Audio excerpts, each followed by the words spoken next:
Greetings and salutations, all you people out there in FAF land. I have a new map for you today. This is commonly known as S Islands. This is version 3 of a map created by SovietPride. There are a couple of iterations out there in the map vault right now. I don't know that there has been a single one settled on yet. There were a couple of test versions, a 4v4 version, and a couple that have mild imbalances, but I think this is close to the end product. I have not played on this map yet, but I figured if I casted it, we can all get a look at it together, get a good preview of where this is headed, and be able to tell how to approach it when we play it ourselves. The map is a strong naval map. As you can see in your spawn, you are forced to start with a naval factory, and there is no room to build land or air factories. You have to expand into the islands to have any room to build power generators, to build air, to build land, any of the infrastructure that you need. There is a ton of hydropowers all over the place back here. This is how you support yourself in the early game. Hopefully you can get to an expansion, get a couple T2 power generators up, and this is definitely a map that you will have to get the resource allocation upgrade on. That is the only way you will ever have enough power to survive. Again, all of the players going first Navy, that is how you have to do it, getting the build down with the 4 mechs and immediately going for hydro. I'm going to run down the teams real quick, and then this size of map, the games tend to last a little while. I have not previewed this one, so I don't know exactly how long it is, but I'm probably going to try to burn off a lot of it in the early game. As some of you heard a few casts back, I am still waiting on thermal paste to reseat my CPU so that I can overclock again. UPS has failed me. It was supposed to come in today, and I should have been able to run full speed, but apparently it will get here Monday. Teams are as follows. On the south side, we have Skilachi, Man of Action, Morax, Gas Pumper, and last but not least, Tesla, I believe. Yes, there are 2 pink players, so that will be slightly confusing. This is the Mumble team, as a lot of you already know. On the northern side, we do have Dumpling, Ajax, purple is Sinister, Red Hairy Llama, and more flag needed. Rank advantage to the northern side, but as we have seen time and time again, the Mumble team is able to hold their own even in a 50% balance disadvantage.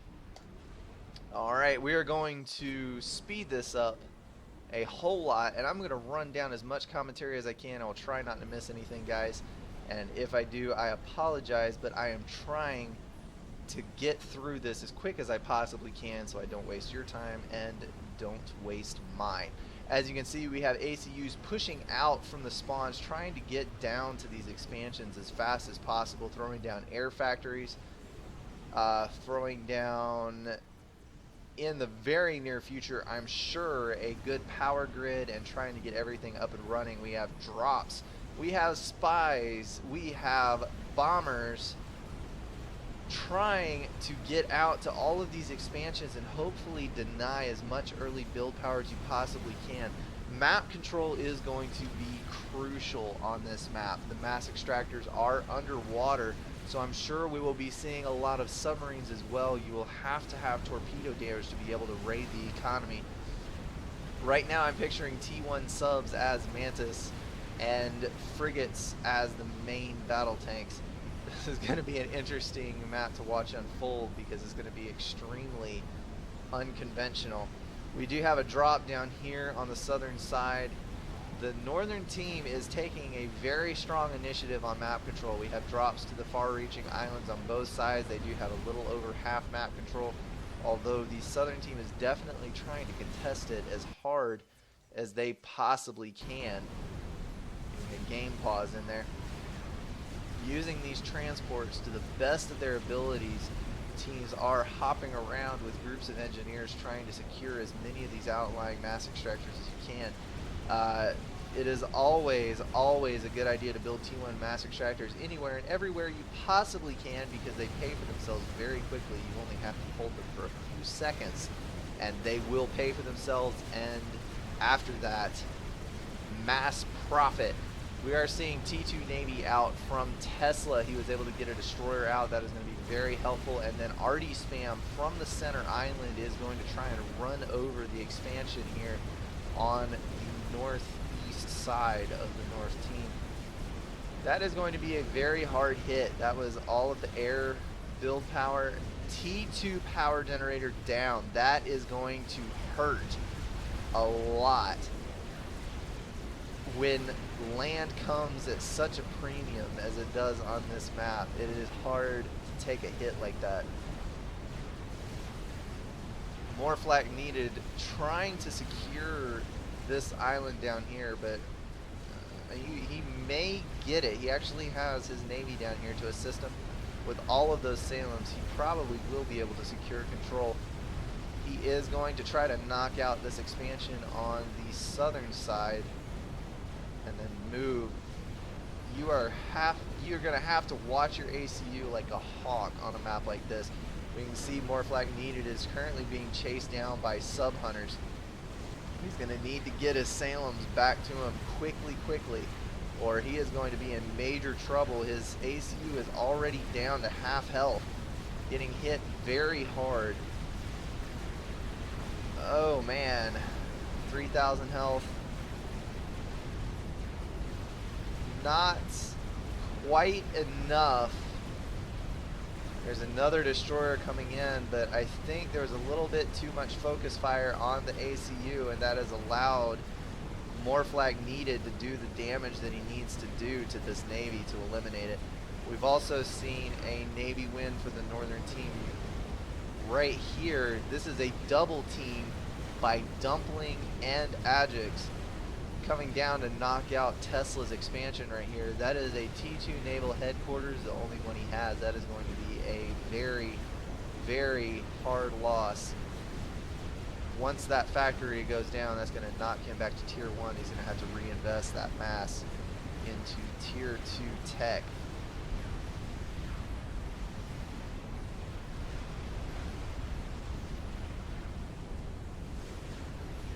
Seeing so much use of transports, and that is an awesome thing to see. When you have to fight this hard over map control, it leads to very aggressive gameplay. And honestly, this is a good map size. I believe this is a 20k map, if I'm not mistaken. That is what it looks like, but considering how much faster naval units are than land units and the ranges involved with them, this is almost like the tight land gameplay of a 5v5 on a 10 by 10 map.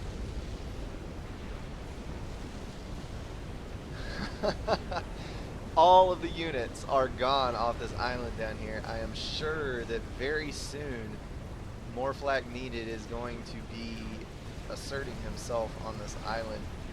I would think that Cybern would be a very strong faction on this map, considering how strong the Salems are, and also the fact that their ACU does have a torpedo upgrade, and that would allow it to protect itself.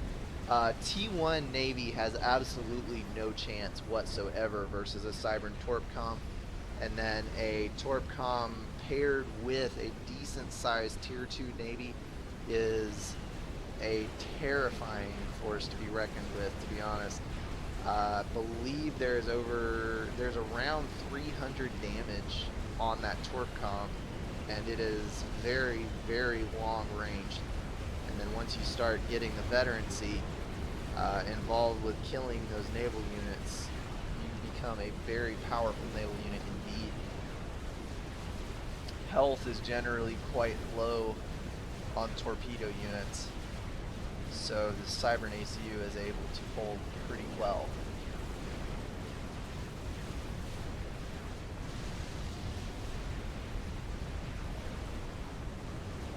Over here, the guys are commenting what needs to be worked on with this map. Like I said, there's several versions of this out, and then there is work being done by SovietPride still. I believe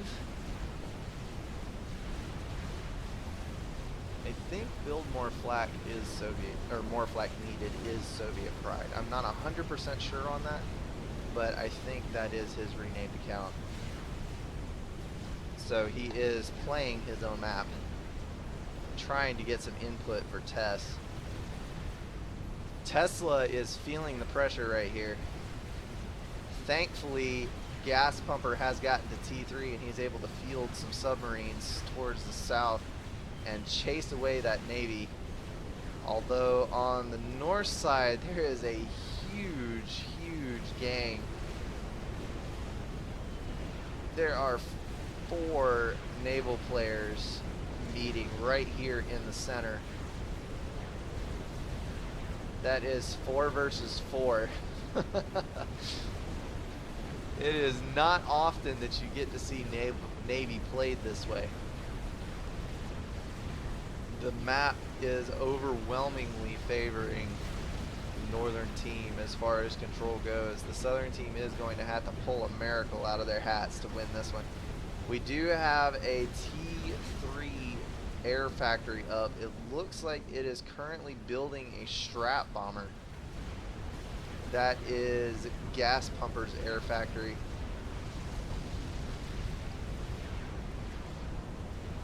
I am not sure that you could actually pull off a snipe with it though. Man of Action is wisely hiding his ACU way away in the back. The rest are scattered around in the water. We do have a strong group of battle cruisers out for the UEF player, but unfortunately I don't know that they're going to be able to hold much longer. It is unusual as well to see a naval map reach minute 25 with 0 T3 air units on the field. None. There are some tier 2 and there is a huge amount of interceptors out. We do have aircraft carriers. That is building ASF, so more flag needed is hiding away some ASF. He also has built a plan B that is going to be able to nuke shortly, although that is horrid eco numbers. He desperately needs to build some more power. He's running negatives up into the 2000s at points, and he is also about to hit a hard mass stall. There we go. He is never going to get a nuke built on that economy. Nukes just incredibly finicky about their eco numbers.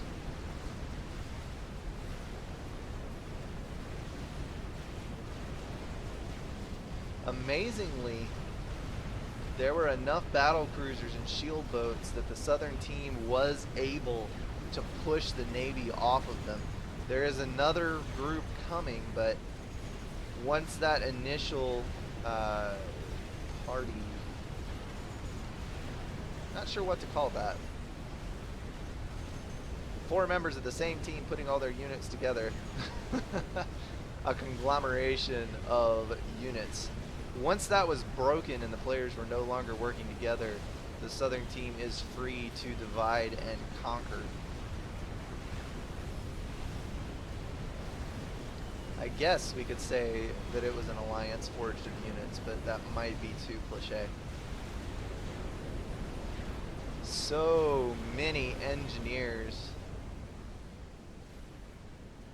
Not sure why all of those are piling up right there.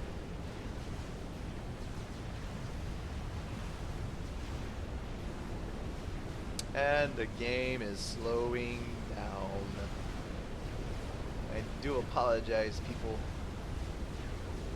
Don't know what I was thinking trying to cast a map on this, or cast a game on this size of map, considering my limitations, but here I am and here we are, and it is too late to turn back now, so we must press onward.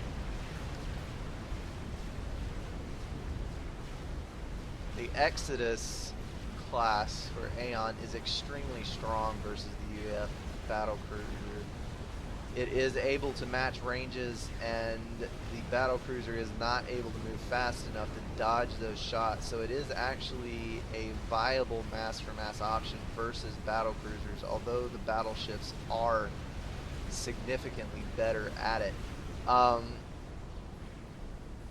Finally seeing some T3 Navy out besides that aircraft carrier and T3 subs.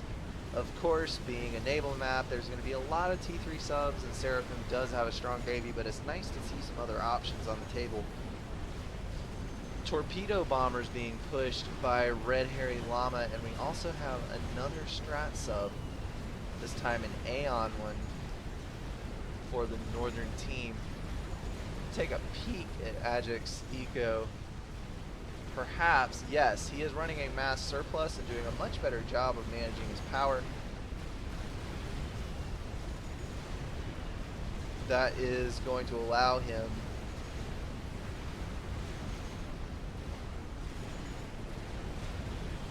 apparently Dumpling has a nuke. He is saying that he has a nuke and he will be able to fire it, but I don't see his strat sub.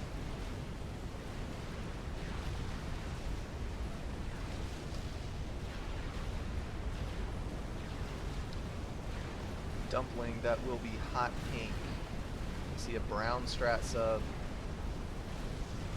and I see more flag needed strat sub.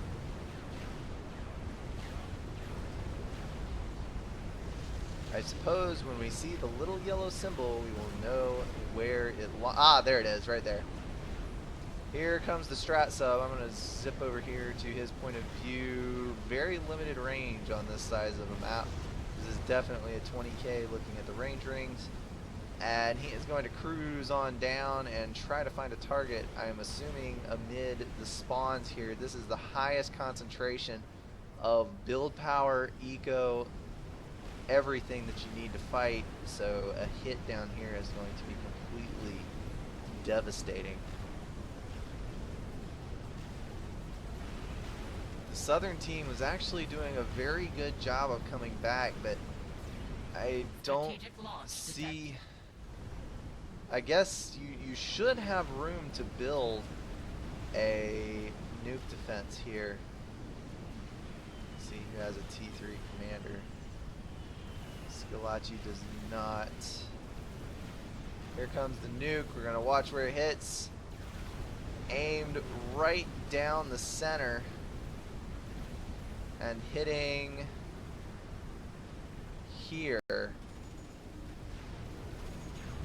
That is going to take out so many mass extractors. Oh man. We are seeing now the fruits of Build More Flak's labor. He is cyber and he is not able to build flak because land units are useless on this map, so he has decided instead to opt for ASF, and he has a very sizable group down here. Gray was building air, gas pumper, but unfortunately his eco is now complete crap, down to 66 mass thanks to that nuke, which took out all but two mass extractors for him. That is going to be a hard hit. Build More Flak is now pushing torpedo bombers. He sees an advantage and he is going to press it as hard as he can. Seizing air control, we have some more strat bombers coming down from red. Hairy Llamas, that is, not the red player. Perhaps I should watch my abbreviations a little bit better. T3 Sub Hunter showing another one of their strengths. Once they're out of reach of these naval units, they are emerging from the water and sniping off all of those torpedo bombers. We have another nuke sub launching its missile. Dumpling has finally loaded his. I'm sure Ajax is probably not far behind. This nuke is coming right here, trying to snipe off those T3 subs, but no, he is only going to kill 4, not the whole group. Weakening them slightly, but not enough. That was a total waste of a nuke from Dumpling. Gonna jump over here to Ajax's viewpoint. Drop by to peek at his nuke sub. He is still floating a good eco, and he is getting close. It's like about 65% loaded. Soul Ripper in the air for Build More Flak. Where did his plan B go? I am probably looking right at it and not seeing it. I do have a blind spot, folks, and it is right in the middle of my face. That nuke sub is so close to being loaded, but more flak needed. It is laughable how much he's going negative. I have watched games of his before, and he will run 450, 500 negative for extended periods of time. Right now he's 700 negative. If you would just balance your eco, you can build the same amount of things. You just have way too much build power. If you would just slow down and get more in the plus or minus 10 or 20 range, just pause some of your build power, everything would finish faster, including your nuke. That Soul Ripper not very strong versus cruisers, but at the moment we only have 3 cruisers present on the southern side. There are a few T3 subs trying to knock down those torp bombers, but this Soul Ripper will be able to easily deal with all of the cruisers, all of the T3 subs, and then it will be free to wage war upon all of those battle cruisers and battleships. That is going to hurt the South horribly. They had just started to come back and be able to push outwards from their spawn, and now they have hit a wall again. Engineers being transported in to claim all of this yummy reclaim.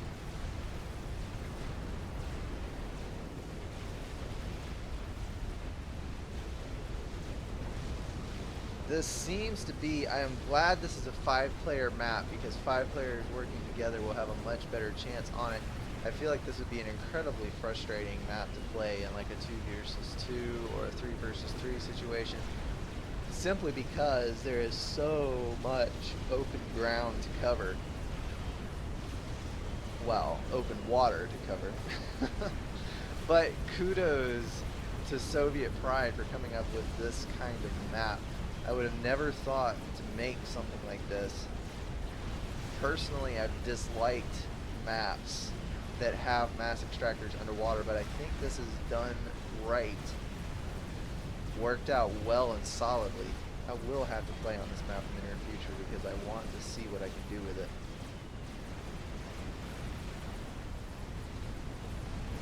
Northern team still sitting on well over half of the map control. Dumpling pulling down 443 mass per second, and more flak needed with all of this expansion on the southern side, plus the reclaim he is getting. He is sitting on a whopping 638 income on mass. He has reclaimed 44,000 mass. Finally balanced out his eco, thank goodness. Perhaps he can get a nuke out in a timely manner now. That would do a lot to help with pushing the southern team to their end. This is the point of the game where you have the defender's advantage. You will end up getting a lot of the reclaim, and you're able to concentrate all your units in one spot instead of spreading them out. It makes it kind of tough to kill, but you would think that the northern team would be able to end the game quickly, considering just the sheer amount of mass extractors that they're holding at the moment. Looks like all of these are tier 2 as well, getting an upgrade on the last couple down here. This is the part of the game, ladies and gentlemen, where we need to be putting together some stripes, and there is one.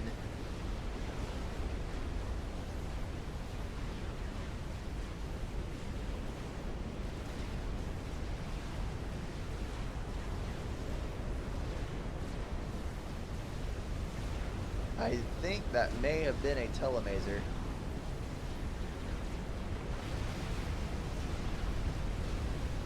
Not 100% sure though. No, it wasn't. I just missed a nuke, I think. I am terribly sorry, folks. I'm sure somebody saw that shooting across their screen and should probably comment below as to what actually killed the guy. Due to my processor speed, I am going to pull a guile and I'm going to apologize for missing the vital moment, and I'm not going to go back and recast it to find out what happened.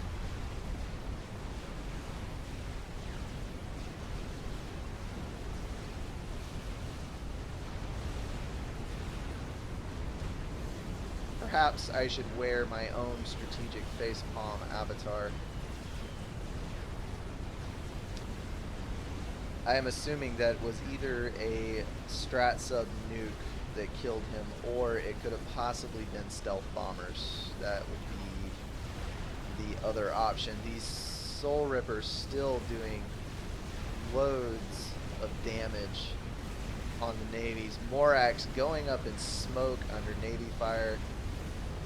That is ACU a little too far out, but I think he may have just been calling it quits and taking the easy way out.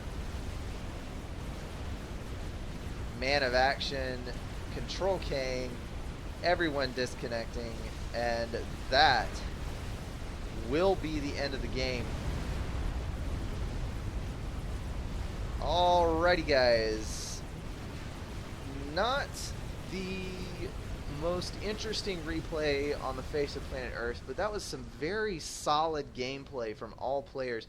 This is an incredibly difficult type of map to master. There is so much space to work with. Working with Navy is much harder than it looks, getting your unit mix proper and being able to raid effectively, especially when you have this many mechs this far spread out. Working out the eco problems. I cannot speak from experience because I haven't played this map, but this looks incredibly difficult to play. I will have to try my hand on it. And good job, SovietPride, coming up with a good idea like this. I can't wait to play it for myself. And to everybody out there watching, thank you as always. Contribute replays if you have them. You can leave them in the comments below this video or message me on YouTube. There is also a Facebook link on my channel page. You can message me there.